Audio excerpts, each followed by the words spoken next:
Okay, it looks like we are live. Welcome to chapter 11 of Inner Space, at least the discussion of it. And this is going to be the first of probably many chapter discussions because I don't know about you all, but Partzufim definitely throw me for a loop. And we were talking a little bit before the actual recording went live how it's Partzufim is a frustrating challenge, but it's a one that I enjoy digging into because every time I feel like I've got it or got it figured out, I learn something new and realize that I don't, and so I kind of go back to square one. But I guess every cycle around, I have more knowledge and understanding on it. But it's been a long haul for me of just trying to bang my head against this brick wall, and slowly but surely the brick wall seems to be giving. But I'm as always, we're not here to teach, but this is just more or less to discuss and trying to figure this stuff out and understand it in a group setting, which is so much more helpful than doing it individually. So hopefully we can provide a facsimile of that for anybody who's involved live, and then for those who want to watch it recording later. So. Hey, that applies for most of us. I think for Ellie Shiva, though, that she's the teacher. I would not mind putting Ellie Shiva. No.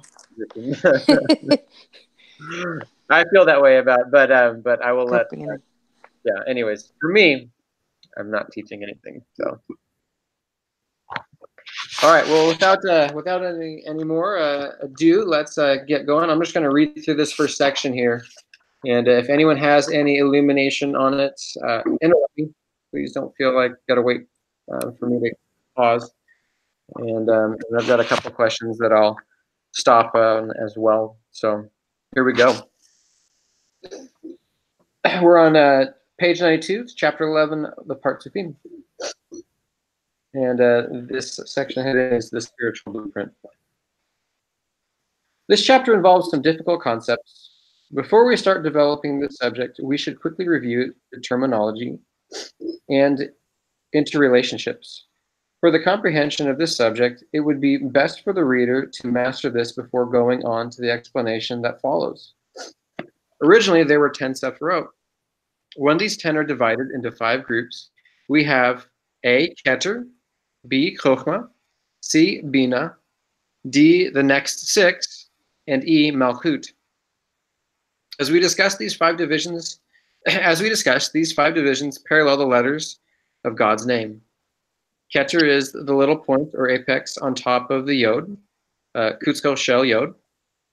The Yod itself is Chochmah. The initial He is Bina, and the Vav is the next 6 because the numerical value of Vav is 6, and the final He is Malchut.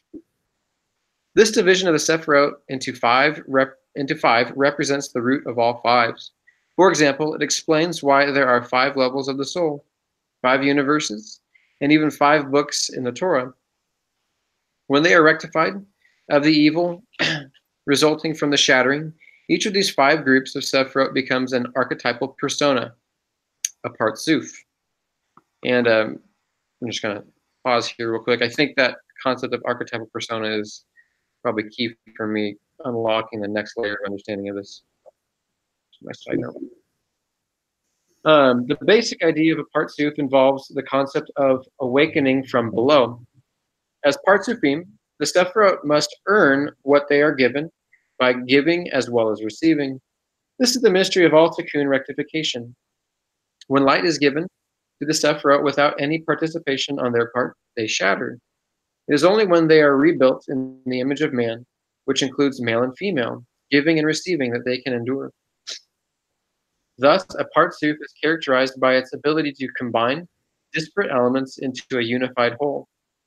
It is for this reason that a Partzuf Shalem, or a complete persona, contains 10 Sephirot. In addition, the Kabbalists speak of the Partzufim as consisting of 248 limbs and 365 nerves and veins, thus further paralleling the actual physical structure of a human being. Through the Partzufim, we have a spiritual counterpart of every human aspiration, every human emotion, and every human action. This is one of the reasons why the Partzufim exist, so that man can exist and have a spiritual root and absolute. Each of the 5 groups of Sephiroth thus develop into a Partzuf. Keter becomes Arik Anpin, which means long face. It parallels the Hebrew expression Erech Apayim, that's from Exodus 34:6, which can be translated slow to anger. As we will discuss further, Keter also becomes Atik Yomim, Ancient of Days. Chokmah becomes Abba, Father. Bina becomes Ima, Mother. The next 6, Chesed, Gevurah, Tiferet, Netzach, Hod, and Yesod, become Zer Anpin, small face.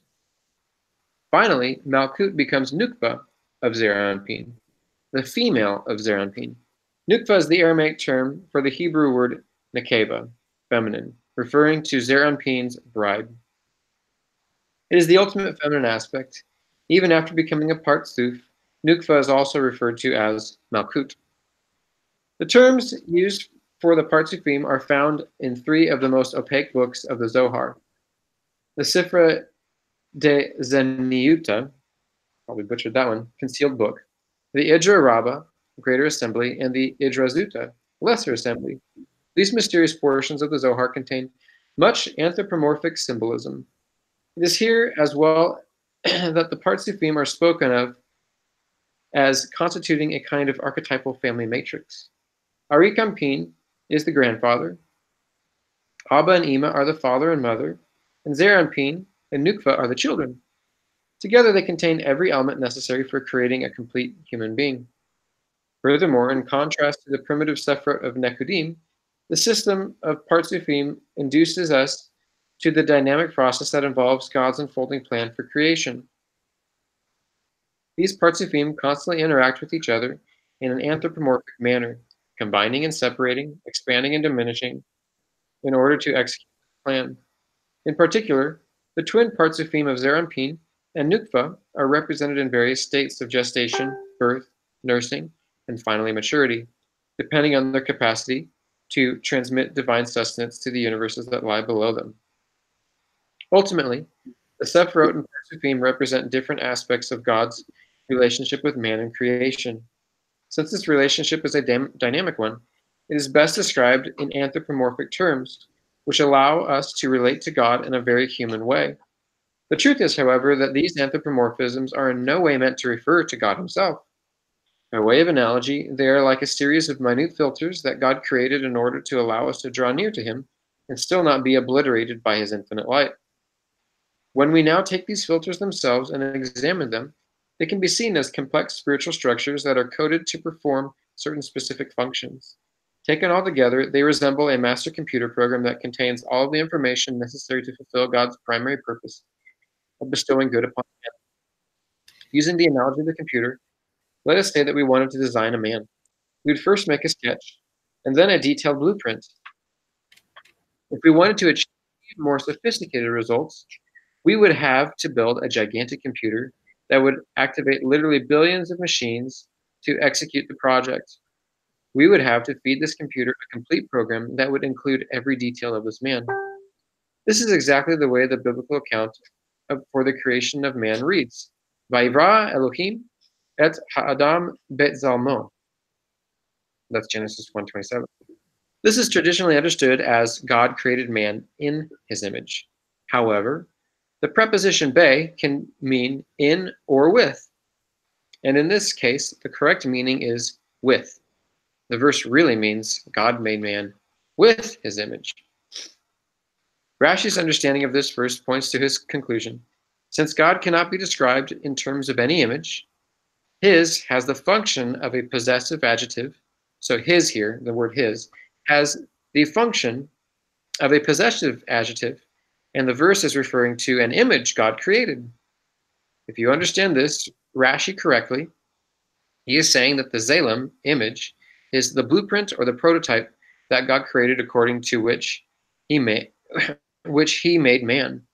While referring to the macrocosm in general, this blueprint or prototype refers specifically to the Partzufim of Atzilut. This is also hinted in the verse immediately preceding ours. God said, "Let us make man with our image and likeness." Genesis 1:26. God was speaking to all the forces of creation that he had brought into existence, namely the Partzufim of Atzilut. Now that they had been completed, they could all participate in the creation of man, the crown of creation. It was for this reason that the verse is stated in the first person plural, indicating that man would become a microcosm of all the forces of creation. I'm going to pause there.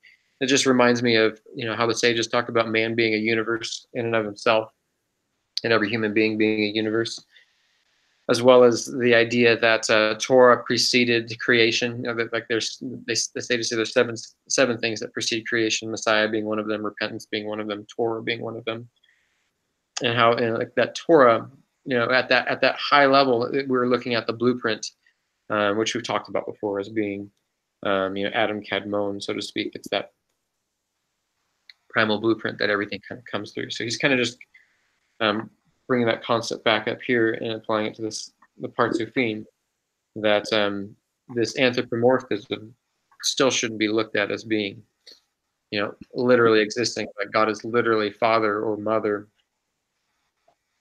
He's beyond those concepts. He's created those concepts. And so he created that basic primal concept of father and mother and son and daughter.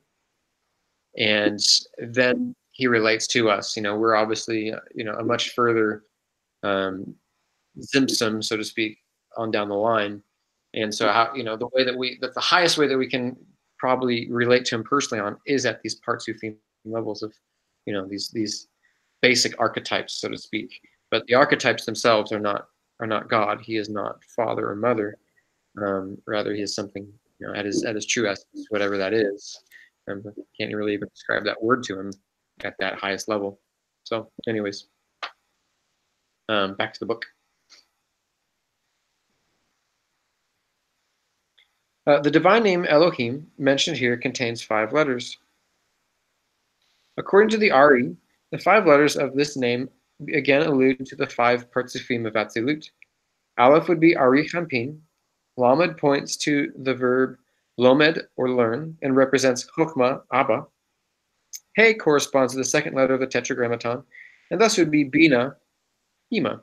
Yod is their Ampin, represented as a complete structure of 10 Sephirot. I'm going to pause there. Yod is Zer and Pin, represented as a complete structure of 10 Sephirot. So if anyone has any understanding of this, I would love help, because this is one of the things that my mind just struggles in connecting. Because if we go back to page 92, in the 4th paragraph, it says, "It is for this reason that a Partzuf Shalom, a complete persona, contains 10 Sephirot." Okay, so that makes sense to me. We've got 10 Sephirot, and we've got the whole like blueprint for mankind in those 10 Sephirot, which starts off with Keter, Chokmah, and Bina, and then we've got father, mother, son, and daughter in there.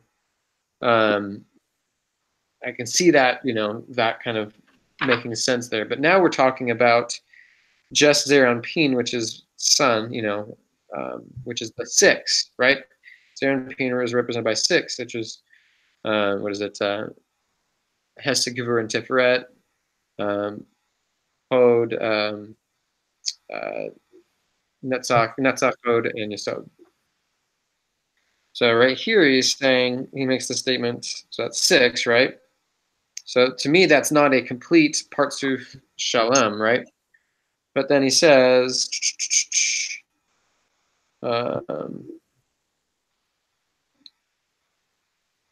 Yod is Zeron Pin, which is, we're talking about now the Yod of the Tetragrammaton. And it is corresponding it to the name. Represented as a complete structure of 10 Sephirot. How is that a complete structure of 10 Sephirot? Is my question. So if anyone has any thoughts, I would love to hear them.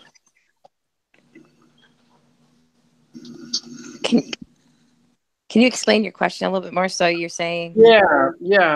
So on page 92, it says, "Yep, a Partzuf Shalom, or a complete persona, contains 10 Sephirot." I get that. That makes, at least I think I get that. That seems to make sense to me. I have a way that I'm relating to that.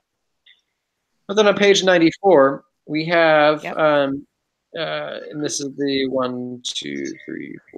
5th paragraph, or 4th paragraph indentation down, starting off with the divine name of Elohim. We go down halfway down that. It says Yod is Zeranpin, right? And Zeranpin is the it's the sixth, right? It's the sixth Sephiroth. It says represented as a complete structure of 10 Sephiroth. Well, how is Zeranpin, which, as far as I understand it, represents 6 Sephiroth, a complete structure of 10 Sephiroth? That's my question. If that That's a makes good sense. question. Because I don't know. Well, the way that Eliyahu Klein, I've quoted the book before. He gives a very good, if I can read a little bit. Yeah, go for it. He talks about how do you, exactly, this idea of how are they contained if they're not even like part of that. So he says, he talks in regarding to the system that Arya Kaplan is referring to is kind of a development of the RE. He says the discourse is a description of the evolution of archetypes with a description of different variations of cosmic consciousness called brains, heads, or minds. These brains or heads are metaphors for the beginning of different models of divine consciousness, which become the embedded code for the origination of human consciousness. What is above is below. This narrative of the different evolving heads is actually a super commentary on the most esoteric section of the Zohar called the Book of Concealment, which he talks about. So out of this cosmic chaos of the shattered vessels, the beginnings of human qualities emerge. The result is the perfect union. At the power of the. So he's saying that it's Tovi might be a much better resource for this. The idea is that, and it's hard for me to explain. I'm kind of just like barely grasping this. The Ari and the Ramchal tries to bring this out in his commentary. He talks about. We look at like the 10 Sephiroth as being a tree from top to bottom, like this laid out diagram thing. And there's different kinds of what is the word that he uses here? He calls it the circulating. I don't want to. I can find it in here.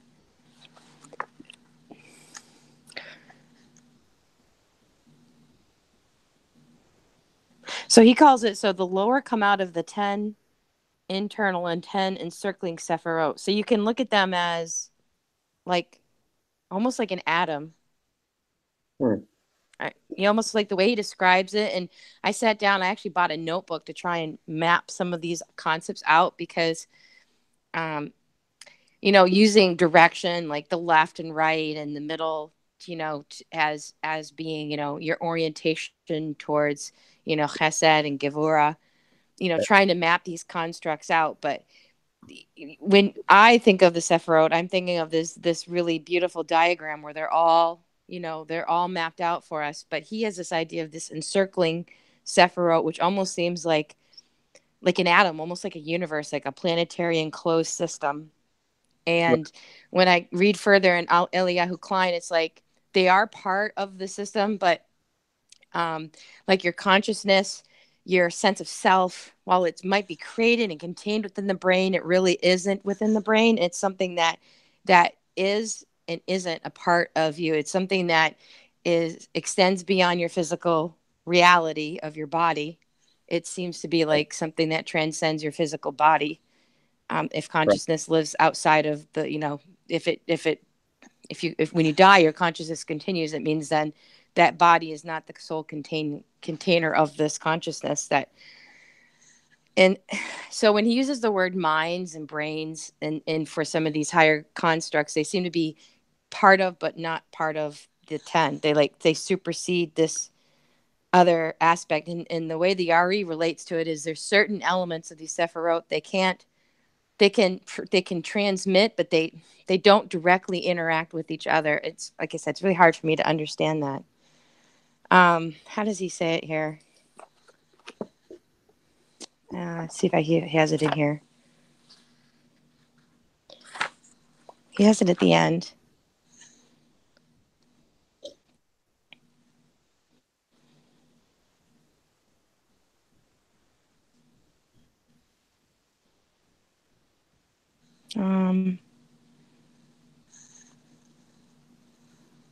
He says,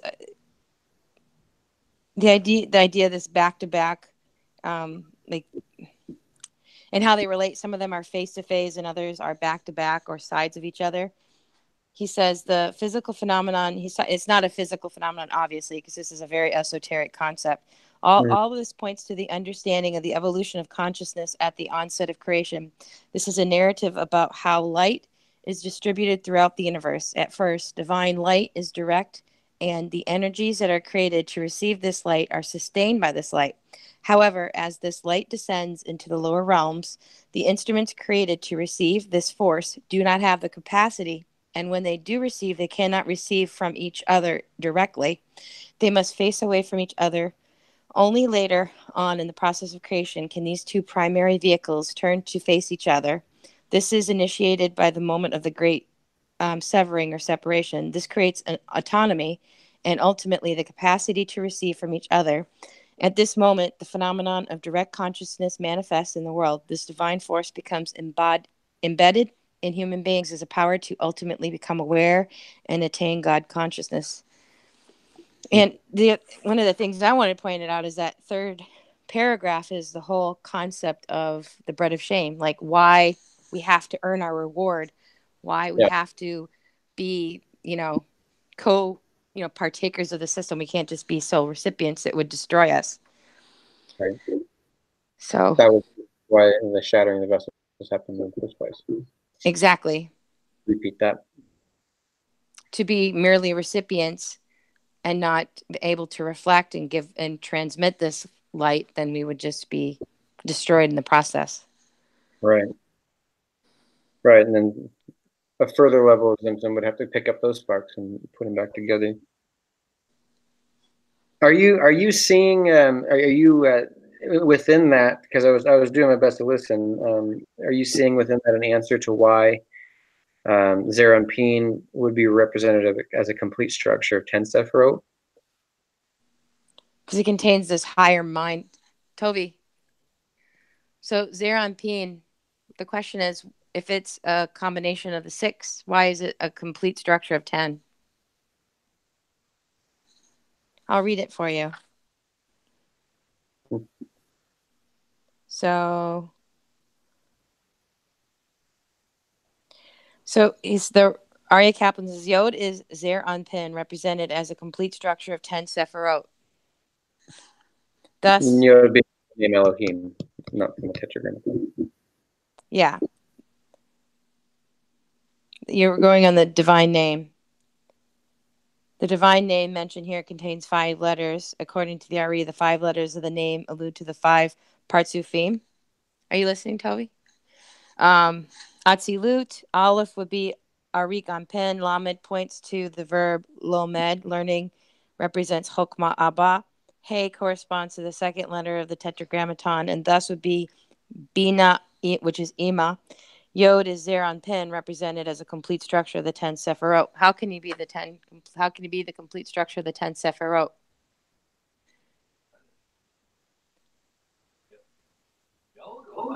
What word? What name you use? Elohim. Oh, Elohim. Okay. The 5. Hey. See, Lisa. Oh yeah. I think I might. If you read a little further on, I think I might see an answer to the question. It starts at the bottom of page 95. You said that. I just saw that. Yeah. It says, when we then say that Keter becomes Arich Anpin and Chakma and Bina become Abba and Ima, this means that each of these Partzufim begins as a complete configuration of 10 Sephiroth. Zer Anpin and Malkut are different in this respect. Zer Anpin begins with 6 Sephiroth, and Malchut begins with only 1. The Ari explains that this is why these two Partzufim are so intimately related to man. They were created incomplete and only received their final form of 10 Sephiroth through man's actions. So they are created incomplete, and by doing Tikkun, we make them complete. So by doing Tikkun, we're adding Malkut and Bina and Keter to Zeranpin. Is that what you're saying? Exactly. Okay. I mean, I've read that a couple times, that other section. Sometimes it helps hearing it out loud from Well, some. he brings a good point. If I can read a little bit more in Klein's book, he says there's Mhm. one point to consider in Lurianic Kabbalah. It is human actions that cause the union of the little face and the divine feminine to become one. Why should they become one? They are the source of blessings upon earth, just as father and mother union is perpetual, and this union sends energy to create cohesion within existence. Their cosmic children are transformed into specific and conditional bestowers of blessing upon earth.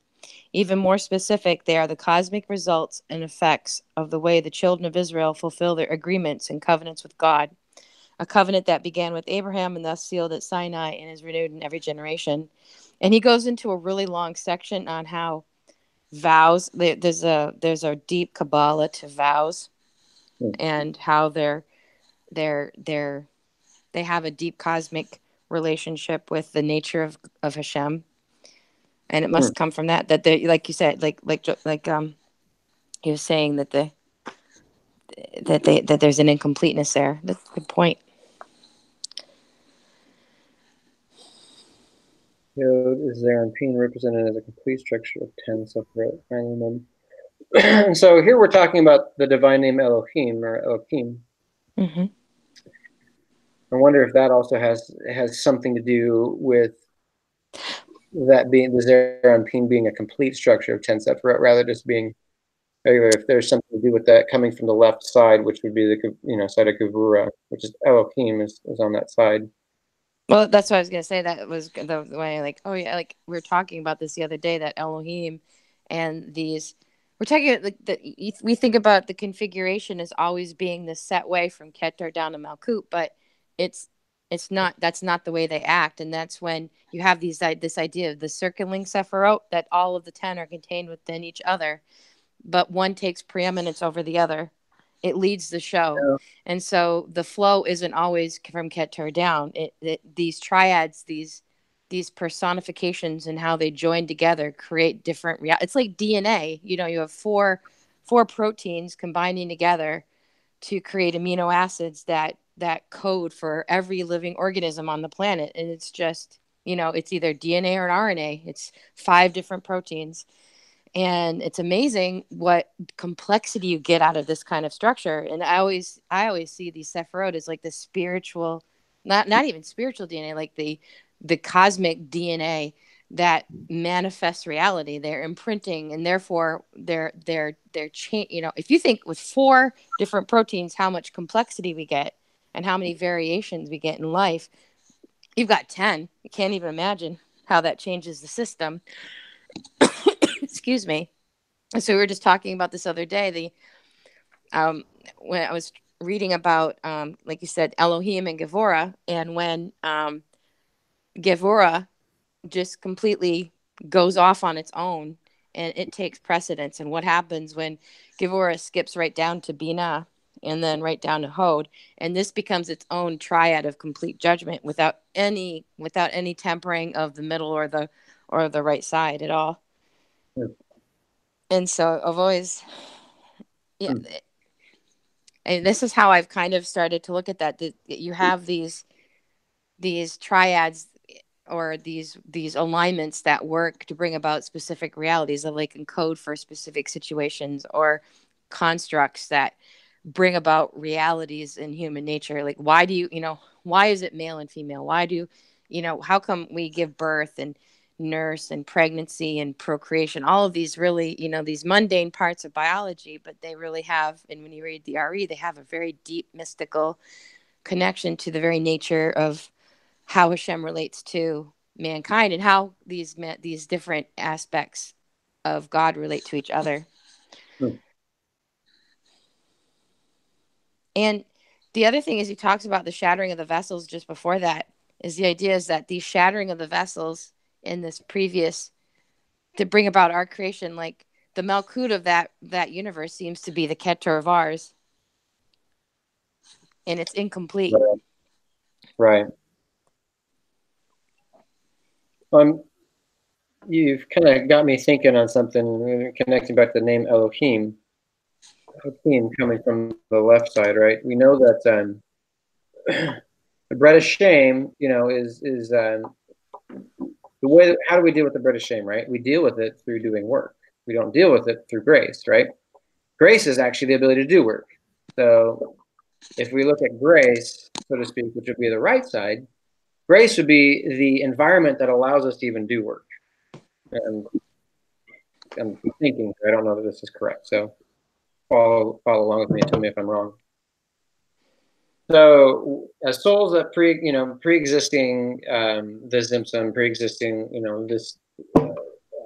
this level of restriction that we are down here in, what is it, Asiya. We lived in perfect judgment, right? We lived in perfect left side, so to speak, because there was no sin, there was no opportunity to see anything other than Hashem, and so there was no opportunity, if you will, to have any deficiency, in a sense. But there was a deficiency, right? What was that deficiency? Well, the deficiency was not in our actions or following the rules, but in the fact that we couldn't relate to Hashem as givers. We could only be receivers. But it was a perfectly just, if you will, system from the left side. So how do we deal with that? How do we grow beyond that? Well, grace comes in and provides us, if you will, the opportunity for sin, the opportunity to choose left or right, to choose God or not God, right? Which we didn't have before. And so that's the supreme act of grace, because in that system, in that level, in that restriction, in that concealment of Hashem's presence, we then are capable of choosing left or right? And so now we can choose God, we can choose His ways, and now we can earn merit or blessing, and now we can have something to give back. We can be givers, not just receivers. And so what happens is you have grace comes in and creates a lower level, which then places us there. And then the way that we deal with that level is to deal with it with judgment, right, from the left side, Gevura. So Hesed comes in, allows us to make choices and actually exercise Gevura in a way that matters. And then we look at, and this reminds me of the differences between Shammai and Hillel, right?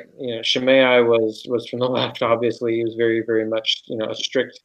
His halacha was very, very, very strict. It was very, very much from the side of Gevura. And Hillel was very much from the side of Chesed. He was very, very lenient.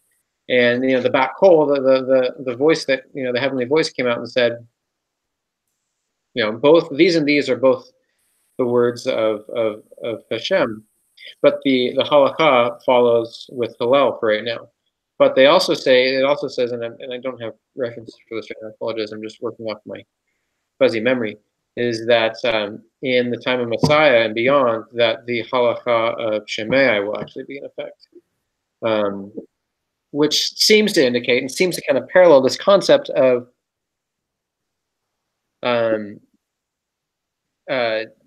Zeranpin being diminished or being defective, for the purpose that Joel was pointing out on the bottom of page 95 of us rectifying it. How do we rectify it? We do work, and that gets us back to this higher level, but that takes us to the left side, is the purpose of that. Does that train of thought, were dots connecting there, or were they making sense?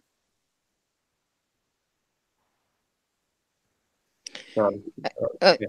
There's a section in Sefer Yetzirah which, when I first read, I was kind of shocked. It talks about the Teli, the Nachash, which is the serpent, being the infrastructure of creation, and they likened it to the lines that are etched into the Torah scroll that the letters rest upon. So it's literally the framework of creation. And Nachash was the framework of creation? Is that? Huh? Are you saying? I'm trying to follow. The Nachash was the framework of creation? Is a representation of Gevurah, meaning that creation is, even within the Sephirot, there is division, limitation. This says this and not that.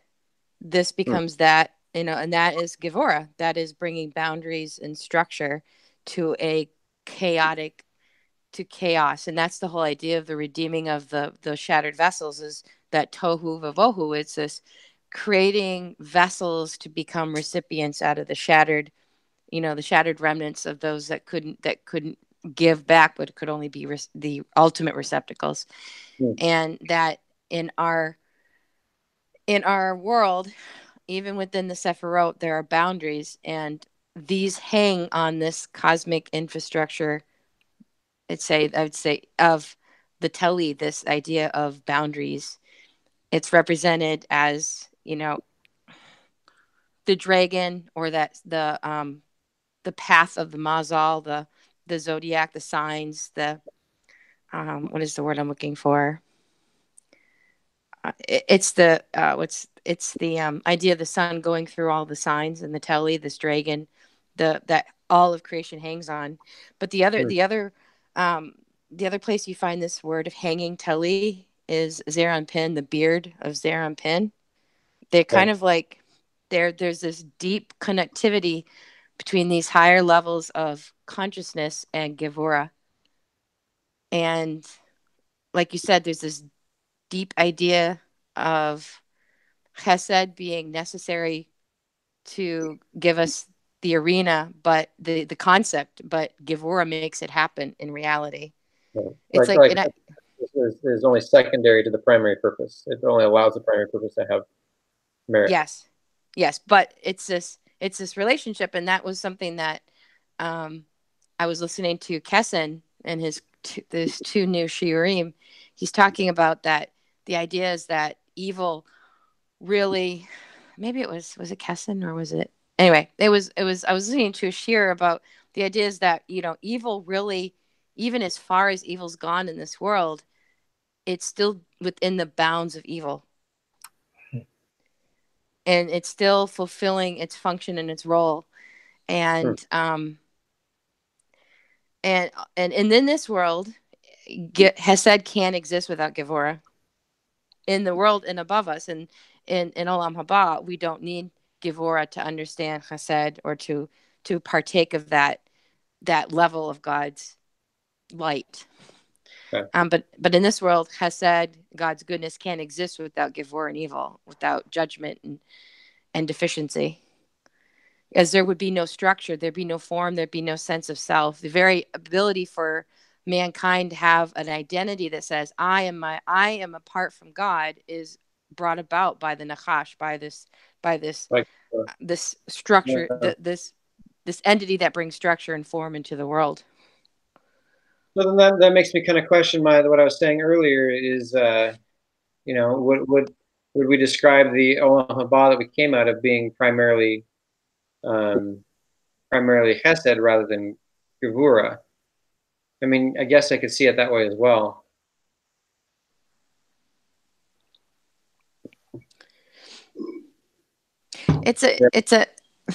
It's like the idea is that it's a real, but it is an illusion. The separation, the sense of self, and I was always like, the Ramchal is really good at bringing out these ideas that in the world, this need for sense of separation, for identity of self, will be eradicated. The sense of avoda, of earning a reward, of striving, even the concept of the shame that you get from being a receiver is going to be removed, and basically we'll have like the almost, what do they call it, like the what is he liken it to, the scent of the Garden of Eden, like that there's going to be an imprint upon mankind, that there'll be enough of the after effects, or I'm trying to think of a good word. I can think of the concept in my brain, but I can't think of a good phrase. That the essence of the striving in this world will still be a reality in the world to come. Therefore, we'll be able to enjoy these higher levels of reality and continually ascend to higher levels in Olam Haba. Right. But we won't need the distinction and the separation and the identities that were necessary for this world. And I'm getting off track, but I mean, that's such a hard one for me to wrap my head around. But I know what you're talking. I'm familiar with the concept, but yeah. It's kind of the phrasing he uses, the same phrasing that Isaac uses when Esau comes in. I can't remember the exact verse. When Isaac, who smells Esau, there's a weird phrase. There's an odd phrase that he uses, and that's kind of the phrase that is used by one of the commentaries in the Ramchal to describe like the essence of what the world will be like, why we were able to carry this forward. Because the idea is that Esau had taken the garments of righteousness and kind of hidden underneath them. Anyway, I got off track. I'm sorry. That's great. Appreciate it. Well, if anyone else has any other insights onto that question, if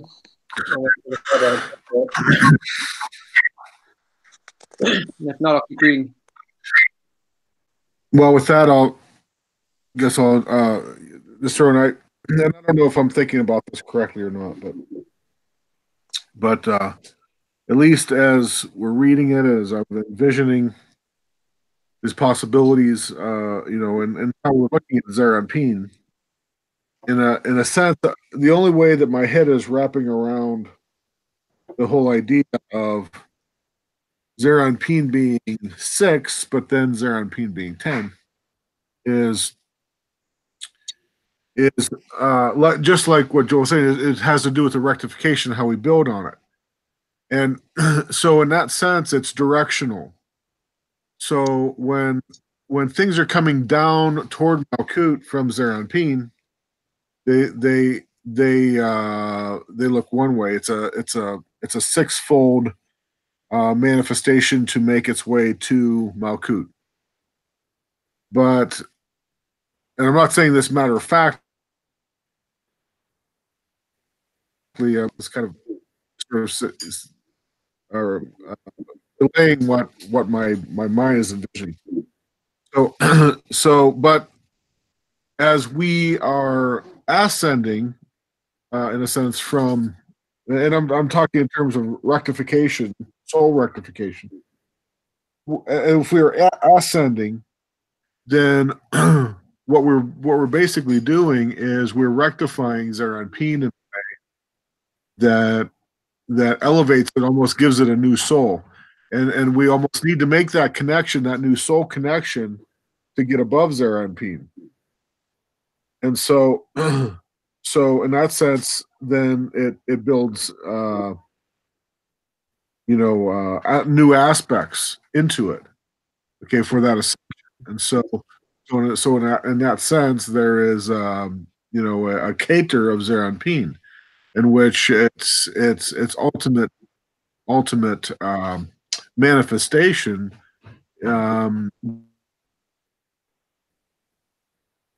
brings, which is really not has no distinctions of its own anymore. And so and the way that ties into kind of what you were just talking about, Elishiva, about our kind of in a sense, and Olam Haba, what allows us to still have distinction and not simply just be, if we are ascending, and if Olam Haba somehow is exposure of our very being to the infinite, then in the realization of the infinite, we are in a sense absorbed into the infinite, or we absorb the infinite into ourselves. And so in that sense, then there would be a destruction of us, just like we know that for there has to be this give and take scenario. There has to be this right side and left side in order for us to exist. But in a situation in which the elevation that takes place through our own self-rectification and then the rectification that Hashem will do in the future, it's what it is those things that would allow us to sustain individuality in a condition in which we are receptors of the infinite in a way that doesn't destroy us, then the thing that would provide for us those distinctions in an eternal sense would be each of our individual connections to our own individual past history, our own individual essence that we enjoyed here in this time and place. So even though my wife and I are unified and those kinds of things, I occupy a different space and time and perspective, and have a whole different look, take on even our mutual experiences. And so it's those things that provide me a distinction which is wholly mine and can't be taken, and actually can't even be offered to anyone else. And so, in that sense, then in the directional sense, in elevating ourselves and to a higher sphere, higher realms, bringing what would be Zeranpin for us into a monolithic whole, and then elevating it beyond that, would provide for the receptivity, the possibility for mankind, for us, to actually be receptors of the infinite, and yet to do so in a way that would still, in some way, of course, we could never actually, that's all theoretical. For us to perpetually receive of Hashem, and ultimately in infinity to receive all of Hashem, it would be an infinite process, which we can only think of and speak of in terms of in a theoretical sense. But at the same time, in the sense of looking at it in terms of the infinite, this weird sense in which we are still tied to the temporal in each of our individual histories and each of our individual lives, and what our experiences and that kind of thing, that in this time that we are spending, each within our own skin, each within our own little tent, is unique to every one of us. So anyway, I don't know if that's good, bad, or different, right, wrong, but it's how I'm envisioning things. I appreciate you sharing, Eric. Thank you. Anybody else, or should I keep reading? How far did you get? I'm sorry. I lost. If I keep reading, I'll be on the bottom of page 94, the last paragraph. Actually, okay. I gotta finish the paragraph above it, so I'll start with Yod is there and Peen, which is midway up the second to last paragraph. Actually, I'm just going to read that whole paragraph, starting with the divine name. So, the divine name Elohim mentioned here contains 5 letters. According to the Ari, the 5 letters of this name again allude to the 5 Partzufim of Atzilut. Aleph would be Arech Ampin. Lamed points to the verb lomed, or learn, and represents Chochma Abba. He corresponds to the second letter of the Tetragrammaton, and thus would be Bina Ima. Yod is there on Pin, represented as a complete structure of 10 Sephirot. And it's interesting that it's Yod, because Yod is 10. I didn't think of that until right now. So finally, the Mem of Elohim is the womb, which is Nukva, or Malkut. Thus, when the verse says, "Let us make man in our image," it is referring to the inclusion of all 5 Partzufim into man's essential makeup. Specifically, the Zelem image of Zeranpin was used in the creation of man. This is indicated in the final letter of the word Bet Zalmo, which can also be read as Bet Zelem Vav. That is, with the image of Vav. The letter Vav has the numerical value of 6, representing the original 6 Sephirot from Chesed to Yesod that broke and fell in the universe of Tohu, or chaos. It is these 6 Sephirot that characterize the Partzuf of Zeranpin as it goes through its initial stages of gestation and nursing. Thus, we can begin to see that this Zelem image is more than a vague prototype, Continuing with our analogy, it represents all the information put into the computer program to make a man. This program defines all the stages that a human being will have to pass through. It determines exactly how long the gestation and nursing periods will last, and at what point he will have to achieve his maximum potential through his own efforts. In short, this program contains everything needed to create a human being, although it may not look like a human being in any way whatsoever. It probably consists of a series of numbers and formulas, but it notes where each and every cell goes and what its specific function is. The point is that this very abstract result represents a human being. Another example would be a DNA molecule, which determines the genetic structure of an organism. Stretched out, the DNA double helix would be about 8 feet long and contain approximately 10 billion bits of information. It is this way, in this way, it constitutes an extremely complex spiritual blueprint. In the case of Zerampin, this spiritual blueprint contains enough bits of information, not just for one man, but for every human being that would ever live. In addition, Zerampin is created with a mirror image feedback mechanism, Malkut. This again corresponds to the double helix formation of the DNA, which allows it to alter its program according to the specific needs of its environment. In a similar way, Zerampin's twin Partzuf serves the function of executing God's plan for creation based on man's actions. This again is the essence of the Kabbalistic concept that before there is an awakening from above, there must first be an awakening from below. That is, before any spiritual sustenance is granted, there must first be some effort on the part of the recipient. It is important to remember that a Partzuf Shalem, complete persona, must consist of a perfectly balanced configuration of 10 Sephirot. These 10 Sephirot represent the 10 parts of the body. Keter is the aura that surrounds the person. Chokhmah and Bina are the two hemispheres of the brain. Hesed and Gevura are the right and left arms, and Tiferet is the torso. Netzach and Hod are the two legs, and Yesod is the sexual organ. Malkut represents the crown of the sexual organ, as well as a complete feminine counterpart of 10 Sephirot. When we then say that Keter becomes Arik Ampin and Chokhmah and Bina become Abba and Ima, this means that each of these Partzufim began as a complete configuration of 10 Sephirot. Zerampin and Malkut are different in this respect. Zerampin begins with 6 Sephirot, and Malkut begins with only 1.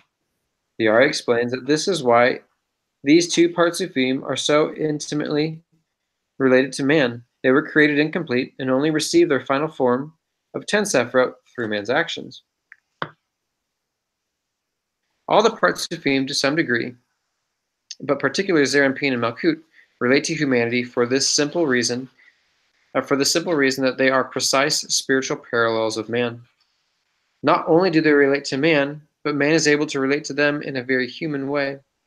Any action of mine will have a direct effect on Zerampin and Malkut, and their actions will have an effect on me. In essence, Zerampin and Malkut represent God's providential direction of the universe. As we have seen, this system of providence is very much analogous to the game of a master chess player. Any move that I make involves an immediate reaction on God's part. The entire creation is thus brought to its goal through my free will and actions. This feedback mechanism is the essence of the divine providence and originates in the twin Partzufim of Zerampin and Malkut. As we have seen, the shattering of the vessels took place primarily in those Sephirot that would become Zerampin and Nukba. In order to create the perfect paradigm for all human development, these vessels had first to shatter and subsequently be rectified.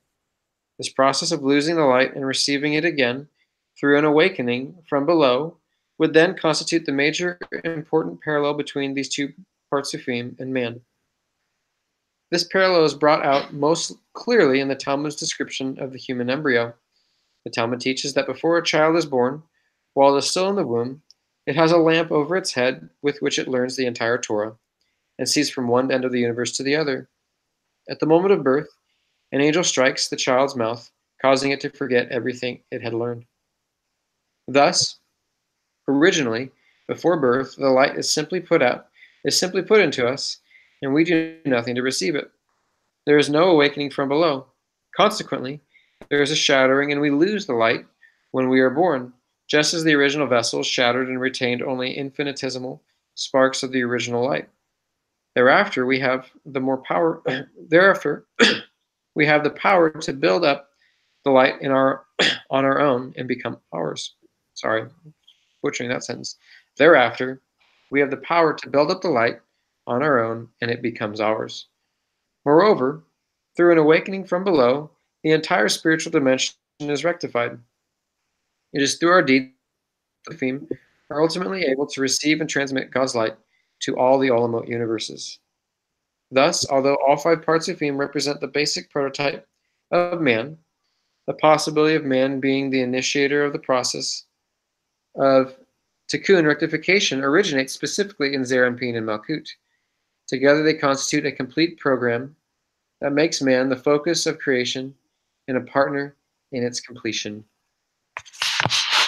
I'm going to stop reading there because my mind is pretty full on just that, even though I've read through this multiple times. But I feel like after our discussion, for me, I'm seeing a level clear now. The concept of Zeir Anpin, the perfected Zeir Anpin being 10, and that's actually part of the process. It's still interesting to me that we're seeing, and he relates Zeir Anpin as being 10 when he says it's the Yod, and it's the Yod of the divine name Elohim, which is the site of Gevurah. There's something there that I think if it's manifested through judgment, because there's normally Zeir Anpin is the Vav of the 4-letter name of God. It's that middle pillar that connects it. Right. And I've never made the connection before this until right this very moment that this is the mechanism, the spiritual mechanism of how divine providence operates. This is the feedback system that I've been studying. I never connected it to the Partzufim before, because studying the idea of this of hashgacha of divine providence, it's a direct feed. It's directly related to what man puts back in. You get back, you feed into the system, and the idea is that I love the imagery of the DNA being this on the fly mechanism that's responding to real time information, which is your DNA is like the storehouse of how to make proteins that you need. So if you're deficient in a particular protein, then your DNA is gonna say, oh yeah, I know how to make that, and it'll make some of that protein till it brings the cell back to homeostasis, to this balanced condition, until the next time that it becomes imbalanced and it needs something. And I never saw the Partzufim as being the originators of this divine providence that the Ramchal devotes a massive portion of his of Derek Hashem to, understanding the system of interaction between mankind. It's the way that man relates, and he kind of beholdens himself to the system of divine providence, but its spiritual origination is in the Partzufim, which is very interesting. Mm-hmm. Never seen that connection before. I've read it, but I never connected the dots. So, well, I'm glad that our reading this and my bumbling has helped.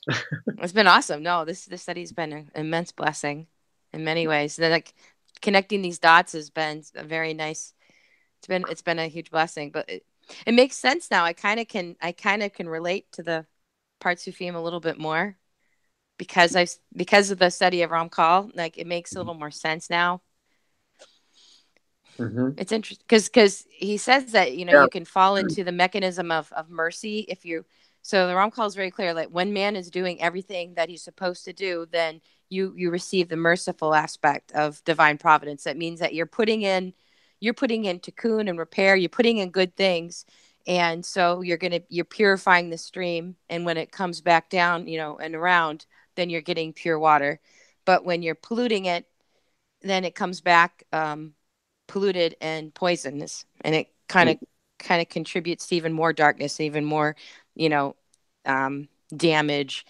And the opposite is true when you're doing the correct thing. Then what you're getting back from the system is is more. That's again the whole construct behind the idea that when you fulfill a mitzvah, the reward of a mitzvah is another mitzvah, meaning that you get to go to a higher level of service to receive in greater understanding and connectivity and devakut is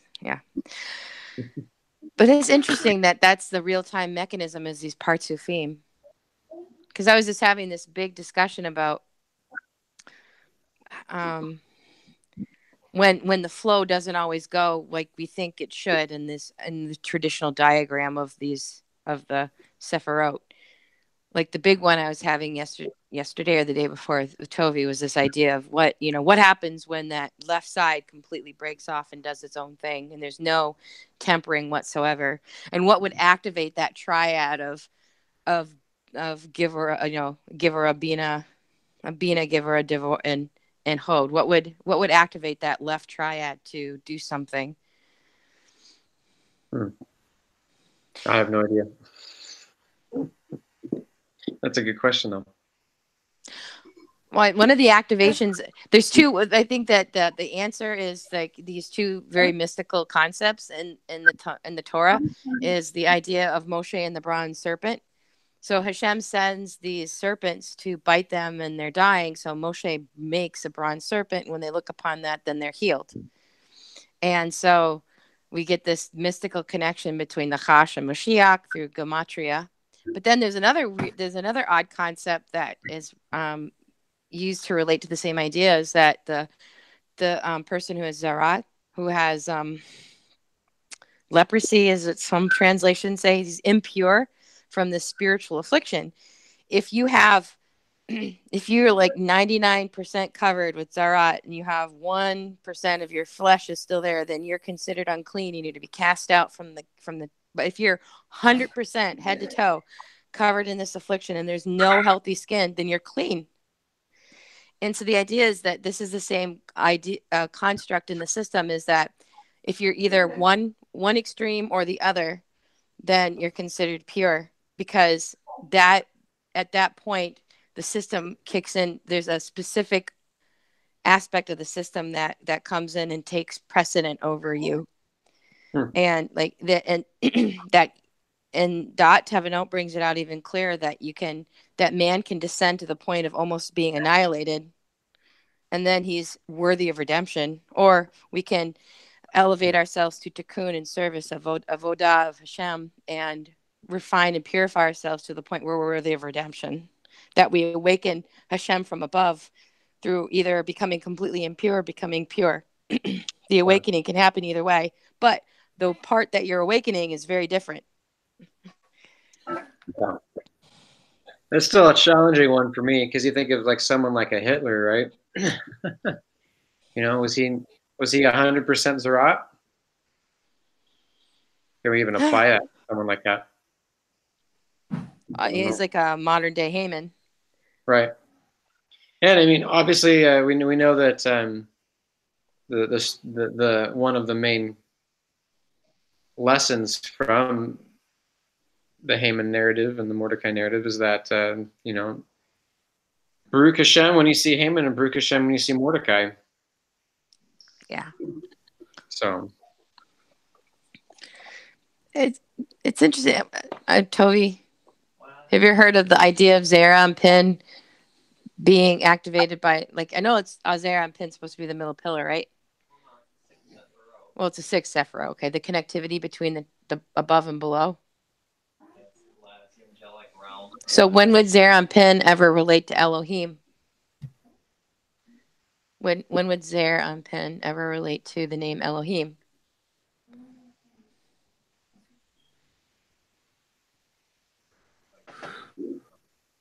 I'm not phrasing the question very well.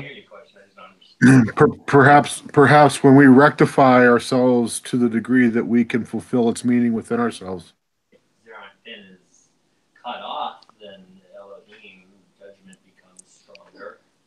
I'm just trying to think of concepts here that you're talking about. It's a little confusing. It's becoming. Just a little. Yeah. Sorry. Well, like I said before the call, every time I think I've got something figured out, then I realize, another wrench gets thrown in and I don't. That's okay though. I've gotten to the next question, I guess, is probably the best way to look at it. Anyone else have anything, any thoughts on the Partzufim? Well, I think we've hashed this one out pretty well, and we're a little bit over an hour, which is quite short for what we tend to do. So maybe we'll just call this one here and end the broadcast now, unless anyone else has anything they want to share. Thank you. It's been a blessing. All right. We'll end the broadcast, and we can stay afterwards all here and chat more if we want. But live broadcast is ending now.